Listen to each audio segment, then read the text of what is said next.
Адар судлалын үндэсний төвийн туяа эмчилгээнд ашигладаг шарлагын аппаратад 2 хоногийн өмнө гэмтэл гарчээ. Улмаар эмчилгээнд орж байсан хүмүүсийг бусад аппаратад хуваарлаа оруулж байгаа юм байна. 6 жил ашиглаж байгаа тус аппаратыг засварлахад 14 хоног шаардлагатай гэлээ.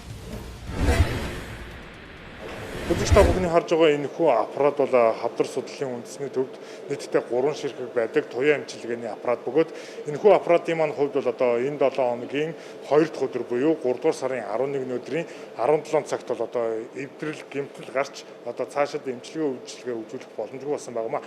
Тэгэхээр тус эмчилгээний зүгээс бол одоо энэ хүү аппаратын дээр эмчилгээнд орж исэн 60 хүнээс үлдсэн 24 хүнийг бусад аппарат руу яралтаагаар шилжүүлэн өвчтнийг бол одоо ямар нэгэн хүлээлт үүсгөхгүйгээр эмчилгээ үйлчилгээг үргэлжлүүлэн ажиллаж байгаа гэдгийг мэдээллийг өгч байна.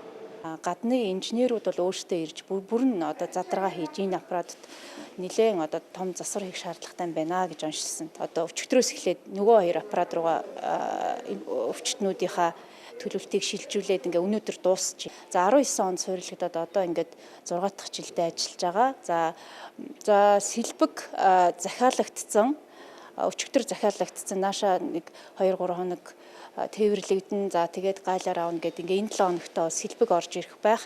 За гадны инженерүүд бол эх 7 хоногт ирж нөгөө засвараа хийнэ гэж байгаа. Ер нь бол нэг 2-7 хоног болов гэсэн урьдчилсан хугацааг бол тэр засвар үйлчилгээний компаниас биднэрт мэдгдсэн байна. Тус төхөөрөмжийн хувьд хоногт 60 хүнд хорт хавдрын эсрэг нарийн мэрэгжлийн туяа эмчилгээ хийдэг бөгөөд нэг бүр нь 3-аас 4 сая $4 үнэтэй. Харин үлдсэн 2 төхөөрөмжийн хувьд ажиллах цагийн хуваарийг уртасхан эмчилгээ үйлчилгээ үзүүлж байгаа гэдгийг мэрэгжилтнүүдийн зүгээс хэллээ. Өндөр хүчин чадал бүхий туяа эмчилгээний төхөөрөмж нь нэг хүнд эмчилгээний төрлөөс хамаарат 15-аас 30 минутын туяа эмчилгээг хийдэг байна.